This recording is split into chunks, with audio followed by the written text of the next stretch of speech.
Okay. I've got to figure out how to turn that lady off. She drives me crazy. Like it. You like her? Okay. She kind of drives me a little bit crazy. So hi, everybody that's joining us in the webinar. I'm just taking us right now out to Facebook Live. So we'll start that process too. And we're recording and we're doing all that fun stuff.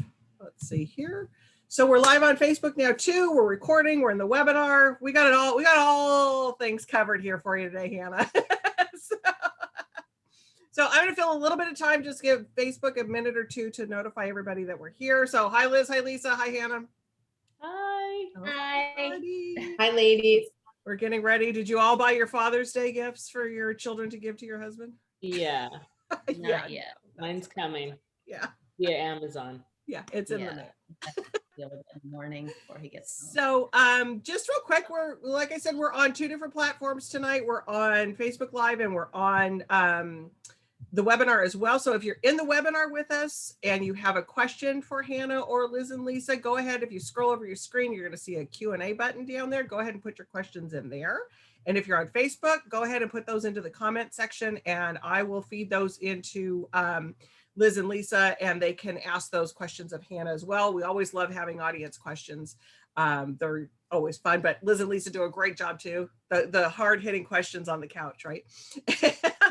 I'll be putting in Hannah's book into the comment section of both the chat section on the webinar and so you can, and on the comment section of Facebook, easily click on that. For those of you that aren't familiar with Warwick's, we're located in San Diego, La Jolla, California. Like I like to say all the time, anyway there is to get a book, you can get it from Warwick. So you can easily click on that link. We can ship it to you. But if you're in the San Diego, La Jolla area, we'd love to see you come by the store. They're going to talk for about 30, well, about 25 minutes, I guess you guys will talk with some questions thrown in from the audience. So we usually wrap up around that 30-minute mark. So I will stop talking so we can get to the real thing. But Liz and Lisa, thank you as always for doing this with us. We've been doing this for a long time. It feels like a long time now, since beginning of April of 2020. So you guys are fantastic. And Hannah, great to have you back. So I will go off and you guys have a great conversation. Well, thanks, Julie. And yes, I think we are forever bonded after this experience. All the, like I said, I think I've said this before, but I think we could do a coffee table book with all the random green room conversations that we had if we had kept track of all of them. Hey everybody, I'm Liz Fenton. I'm here with Lisa Steinke. She's my best friend of over 30 years and co-author of 7 novels, the most recent being How to Save a Life, which is a dark, heart-pounding love story with a Groundhog Day twist. It came out last July. You can get that and all of our other novels, 6 novels at Warwick's, and you can get them personalized. And just one note on buying from Warwick's online, even if you choose media mail, which is really inexpensive, it comes so quickly. I think mine came within like 3 or 4 days after I ordered them. So it's really simple to order. So please remember to support your local independent bookstore, and particularly Warwick's. They put on so many amazing events. And if you go look at their list of events, it's insane, the authors that they're having on. And so speaking of insane, amazing authors, we're so excited to welcome back Hannah McKinnon. Let me tell you a little bit about her. She is the author of The Lake Season, Mystic Summer, The Summer House, Sailing Lessons, and The View from Here. She graduated from Connecticut College and the University of South Australia. She lives in Connecticut with her family, a flock of chickens, and 2 rescue dogs. Her latest novel, Message in the Sand, was just published on Tuesday. Here it is right here. Happy Pub Day. We're so excited to have you, and I'm going to pass you over to Lisa, who has Google stalked you and has lots of interesting questions. Oh no. Yeah, get ready. Well, congratulations. Just came out 2 days ago. This is very, very exciting. All right, well, it's receiving high praise. InStyle says, summer isn't summer without an enticing beach read, and Hannah McKinnon delivers just that. Will you tell us a little bit about what Message in the Sand is about? Sure. So Message in the Sand is a love story. It's about a small town called Saybrook, Connecticut, and it's about a veteran soldier who returns home from Afghanistan. And he's 39 years old. His name is Wendell Combs, and he's suffering from PTSD. And the only thing he wants is to seek solace and just be left alone and avoid any human contact in general. And on this estate where he works as head caretaker, called White Pines, is the Lancaster family.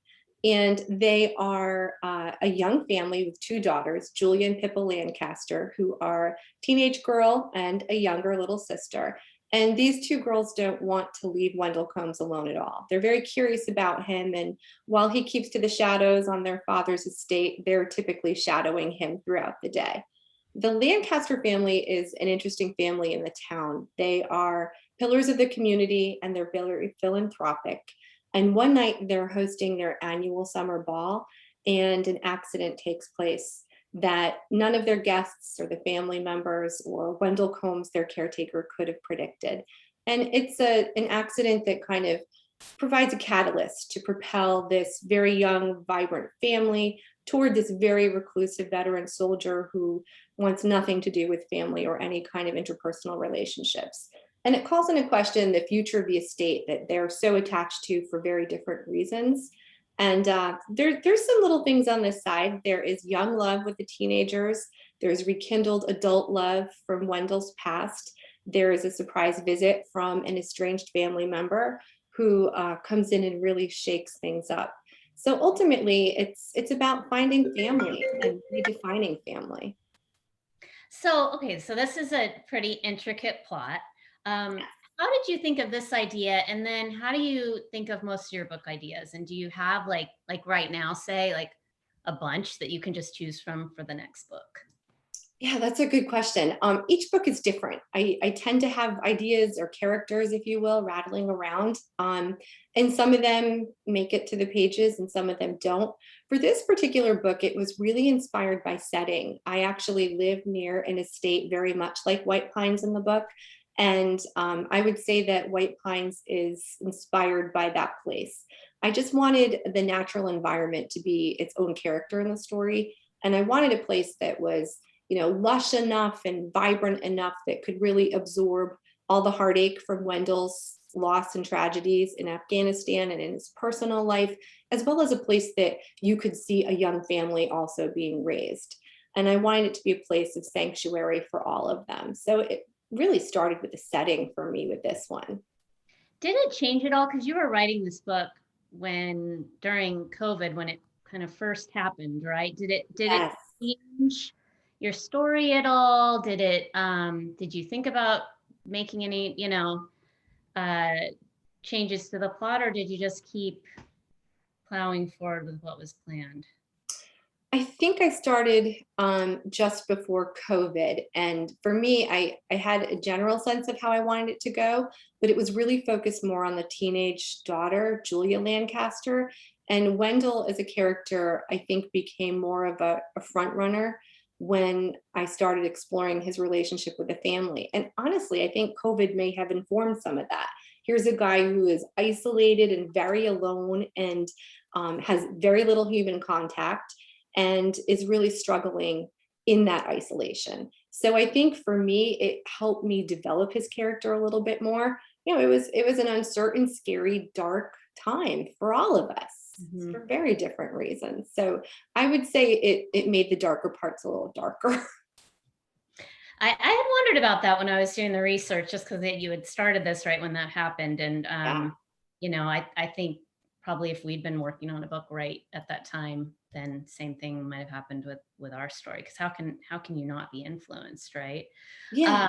And I think that kind of answers my next question about writing process. So it sounds like you're not, like, in terms of character in particular, you're open to just seeing kind of where the characters go once you start writing, or do you have a real sense of who they are and do they stay that way throughout? Yeah, for me, my books are very character driven. And I think, like you ladies, right, as well.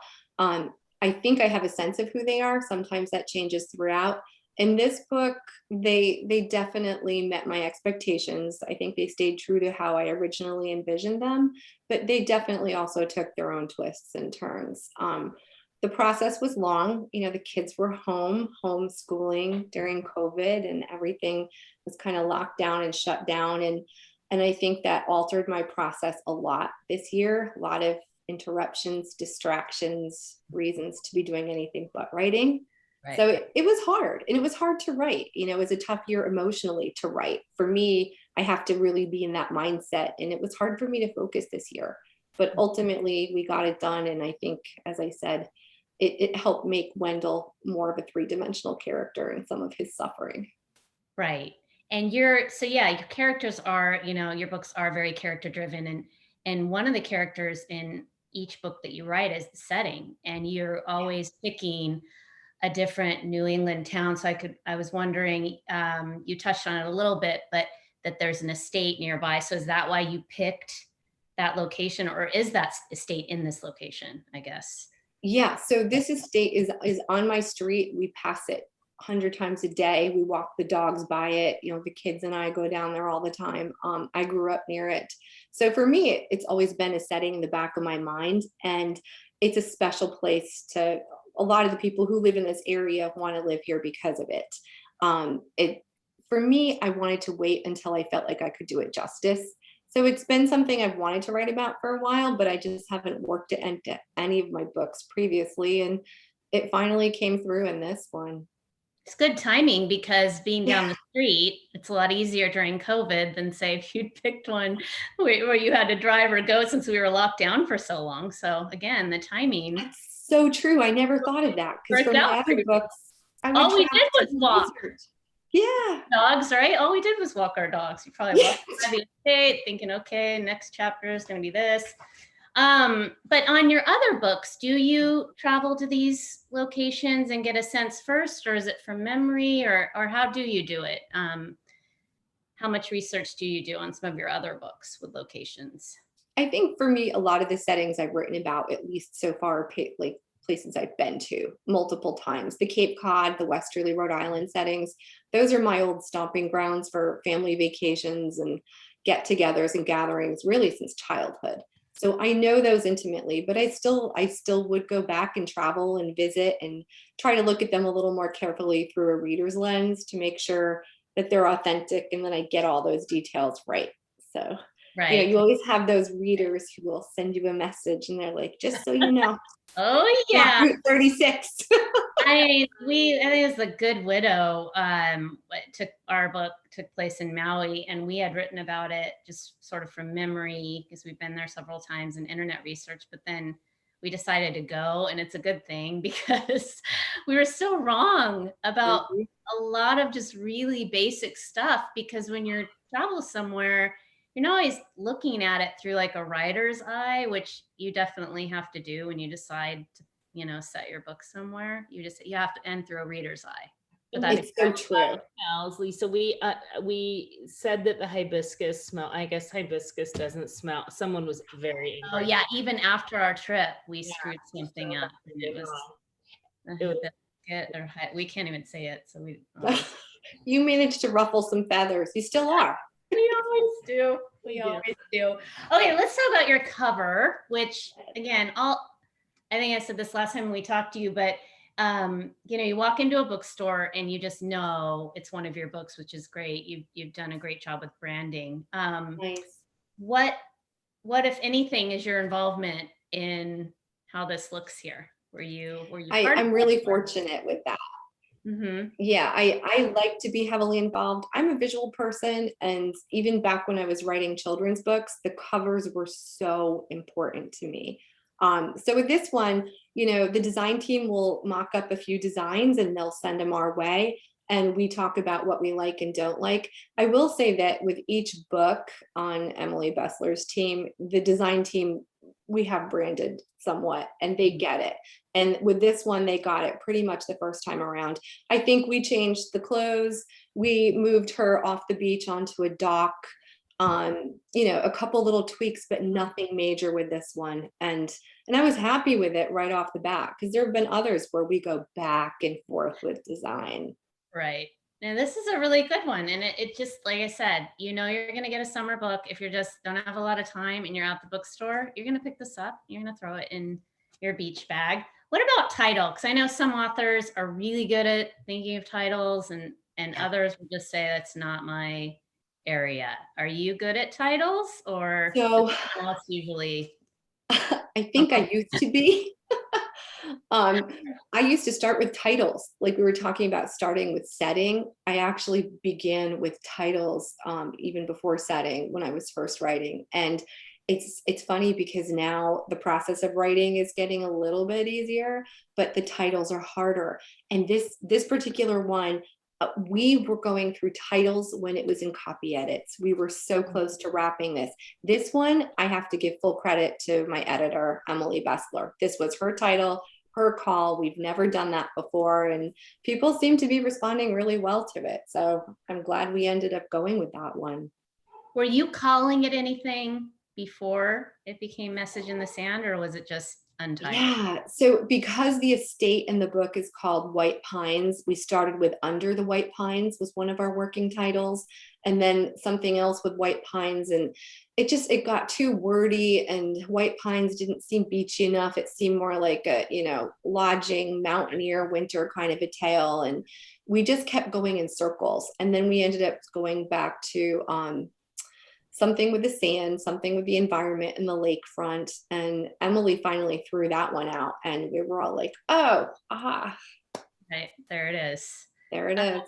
Well, if you could go on a summer vacation with any of your characters from this book, who would you go with? Ooh, okay. So definitely not the teenage daughter, because I have two of my own. Okay. And that's plenty. Yeah, you know what? I think I would love to go with Wendell, simply because from beginning to end, he evolved so much as a character, but as a person, as a man, I think he really came into his own. And I think it would be fun to see the world through his eyes. He's traveled a lot, and yet he's such a small town loner at the same time that I think his perspective is fairly unique. You get a lot of good stories for sure. Yeah. Sipping cocktails. Yes.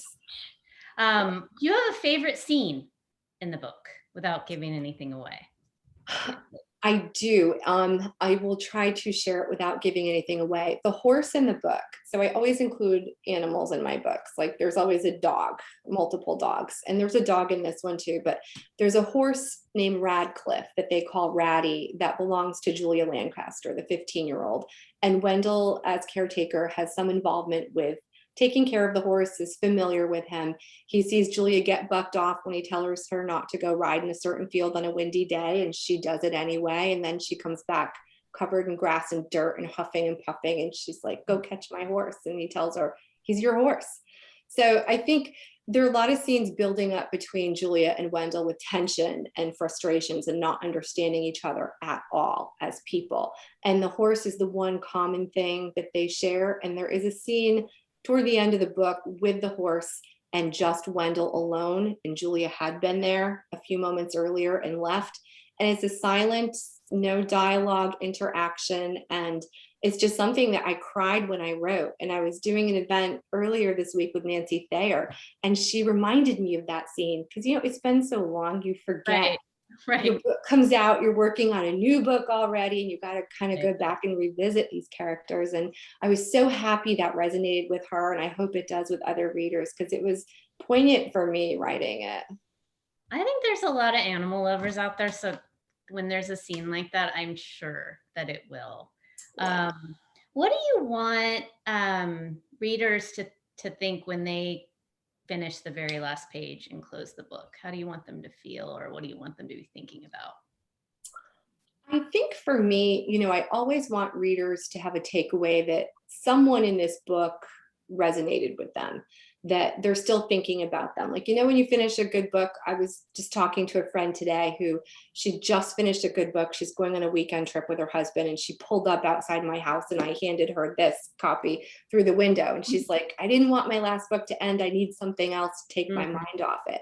And I hope that readers leave with that kind of a feeling where your characters are still banging around in their head a little bit. There's something a little unforgettable about some or all of them, hopefully, that they walk away wanting a little bit more. Well, I read an interview where you gave 10 reasons to read Message in the Sand. I was wondering if you could give me your top 3. reasons why people should read this book. Oh gosh, Lisa, now I'm trying to remember what any of the 10 were. I'll give you one. There's something about romance. Yes. One of them was romance. Yes. The scene. Okay, so I think for me, reason number one is that it's going to be relatable for everybody. As I was saying earlier, there's young teenage love, there's rekindled love, there are heartbreaks and losses, but there's a lot of hope too. So I think reason number one is that there's something in this book for everyone. Reason number two, I don't think made this list, but I was talking recently with someone else about this. There is a theme of mental health in this book. And I tried to deal with it respectfully and somewhat quietly. I want it to be authentic to Wendell, but I think it's such an important issue to address, especially nowadays. And I think that Wendell is a good example of some of the things we need to address with that in our country, in our world. Reason number three is hopefully, even though there are some heavy topics, it takes you on a trip. You have a little escapism here. It's something to put in your beach bag, something you can relax with and have a little break with from your real life. Yeah, I love those reasons. See, you wrote the book. You know why people should read it. We don't even need 10. The first one was enough for me. What other summer book authors do you admire and would you recommend? And have you read anything by any of them lately? Good one. So Ellen Hildebrand's latest is on my to be read list. I've not read it yet, but of course I save it for vacation every year when I go to Cape Cod. So you can't have a summer beach list without Ellen. Nancy Thayer's book, Mary Kay Andrews, a good friend of mine, another author with Simon Schuster, Lisa Duffy. I love her book. She started with the Salt House. Those are all great summer reads and strong women fiction authors as well. Yeah, absolutely. I love all those authors. They're all the quintessential beach read authors. I might throw Christy Harvey in there too. She's one in that category we love too. Yes. You have been writing for a long time, and there is a really cute story about a hamster. I have to get you talking about animals in some way. So tell us about the hamster in your life and how you were inspired to become a writer. So when I was in second grade, my teacher took us to a young authors conference, and we had to write a story that we had made up, and we all illustrated them. And she said, write about something that you love that's so important to you. And I think she was hoping we would choose a favorite friend or a teacher. And so I wrote about Pippi, my hamster. And I wanted to shake it up a little. So it was a rodent Western. It was called Rodents on the Ranch. And of course, now we have a hamster upstairs for my younger daughter who I take care of most of the time. Yeah, see, the hamster theme continues. You're a nice mom. See, I just won't get it in the first place because I know that's what's going to happen. We had a guinea pig situation go on several years ago that we talked about in the green room. I am a huge animal lover, and even I had to I put them in a good home, but I was like, man, if I'm rehoming animals, it's not. Yeah, I rehome my chickens too. Maybe I have a problem. Well, I have to pop off. I'm so sorry. I have another Zoom I have to get on, but I'm going to leave you animal lovers to finish your. I'm ready to go. I've got my questions. So you've got everything ready, and thank you. Thank you, Lisa. So good to see you. Mwah. So, best of luck to you with the book. Bye. Bye. Okay. So you used to write, we talked about this a little bit in the green room, or I think it came up earlier, but you used to write middle grade. And then why the switch, and what do you like about, I'm sure there's things you love about each one. Maybe tell us a little bit about that. Yeah, so I started out writing middle grade because I was an elementary school teacher for 10 years before I segued into writing full time. And at the time I was teaching 4th and 5th grade, and I was just immersed in really good middle grade YA fiction. And it was something that I was surrounded with every single day. And I knew my students and what they loved. And we were always sharing titles and recommending books and doing read alouds. So for me, that was a really natural thing. I think ultimately I had always wanted to write adult fiction, but I think I was afraid to try it. I thought it might be easier starting out with children's. And I think honestly, it's kind of the opposite. It's hard no matter what you write. But I think the children's market is especially challenging. There's a lot of great literature out there. It's a very competitive market. So I found both of them difficult to do and equally rewarding. But I think for me, the children's stuff just came a little more easily because I was around those students all the time. I knew how they talked, their interactions, that kind of thing. Yeah, no, I mean, that's really interesting. I guess you'd have to get that Scholastic Book Fair. Is that like is that the holy grail? It is the holy grail. It is. When one of my books got a Scholastic poster, it was like the New York Times bestseller list. Yeah. Like I have yet to have that kind of a moment in adult fiction. Did you frame it? Did you frame your Scholastic flyer? It's terrible. One of the women who was running the Scholastic Book Fair for the PTA saved it for me, and my daughter brought it home in her backpack, like all crumpled and mashed up, and her lunch had spilled off. Oh my God. Gone forever. Well, what, Lisa and I, we were talking about this with Julie too. It's like publishing is such a windy road, right? So what advice would you give your debut author self? That's a great question. No one's ever asked me that before. I would tell my debut author self, not to take any of it too seriously. That just because you publish that first book, as wonderful as it is and as incredible accomplishment as it is, I feel like you're in such a tenuous industry. You've never really made it for good, whether you've published one book or, this is my 8th novel. I still feel like I'm starting over again with every book. And I don't know if you feel the same way, Liz, like every contract you sign, every agent you sign with, it's just this constant uphill journey. And I would say buckle up and put on some good walking shoes. Yeah, no, I really think you hit the nail on the head. I mean, I think until maybe you hit like a John Grisham, like that sort of like, household name, it's really a book to book roller coaster. That's exactly it, book to book. Your past success, unless it is incredible, and even then does not guarantee future success. No, it doesn't. It doesn't. Yeah, so it's crazy business. Crazy. So when you're writing a book, do you read other books? And if so, do you read books in the same genre or do you choose a different genre, and why or why not?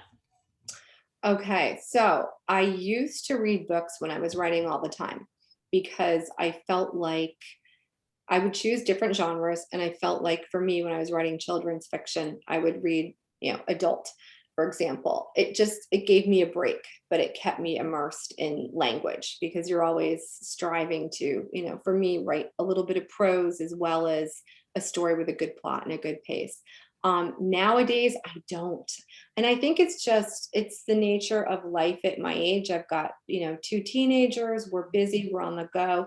So when I'm done writing for the morning, I have so many other things I'm moving on to, and I'm ready for bed at like 8:30 at night. Girl. Terrible.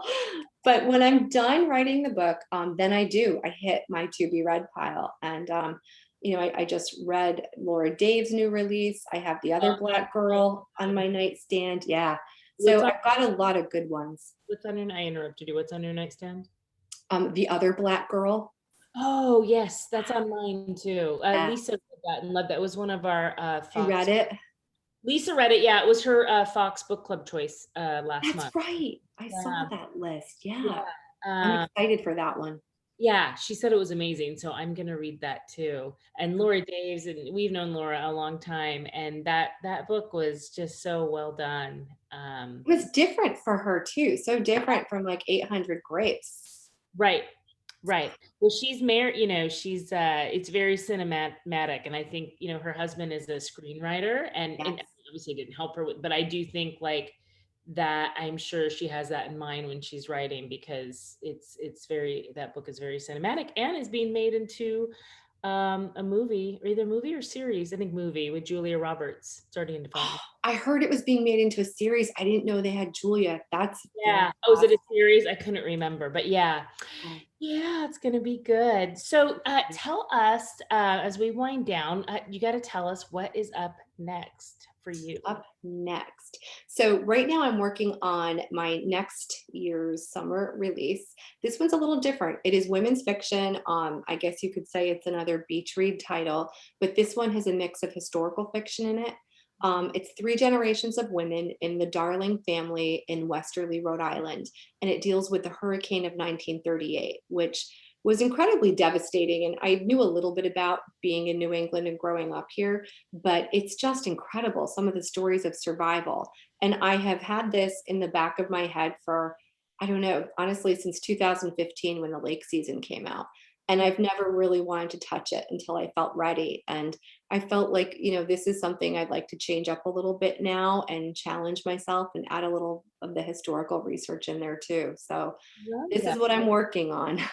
That's awesome. That sounds amazing. And I think that's I recently read Sue Meisner's The Nature of Fragile Things, and that was centered around the San Francisco earthquake. Yes.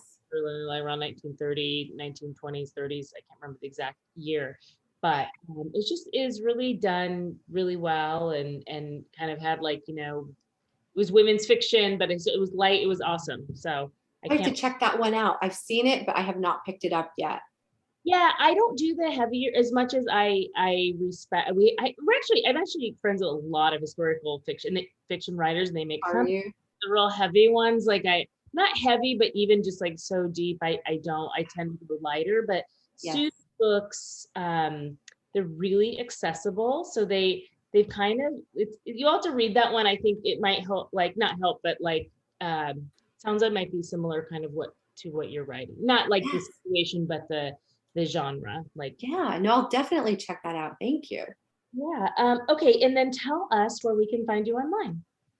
Okay. So online, you can find me at Instagram at Hannah McKinnon Writes. You can find me on Facebook at Hannah McKinnon Author. And my website is hannahmckinnon.com. Great. And you guys can find us at Instagram at Lisa and Liz. Our website's lizandlisa.com, or at Facebook, Liz Fenton and Lisa Steinke. Hi, Julie. Hi. Another great conversation. Hi, Hannah. My quick question, Hannah, do you write a book a year? I do. Yes. Wow. We're on that track. Wow. That's a lot. And finding the time to do it is just oh my goodness. And staying motivated. That's the other thing. How do you stay motivated to get up and write every day? Do you just... Well, we don't, is the honest truth. And I don't know that I personally use my time the best of my ability either, but yeah, it's tough. It's hard. Liz, tell Lisa thank you. That was awesome. Yes. You guys are always great.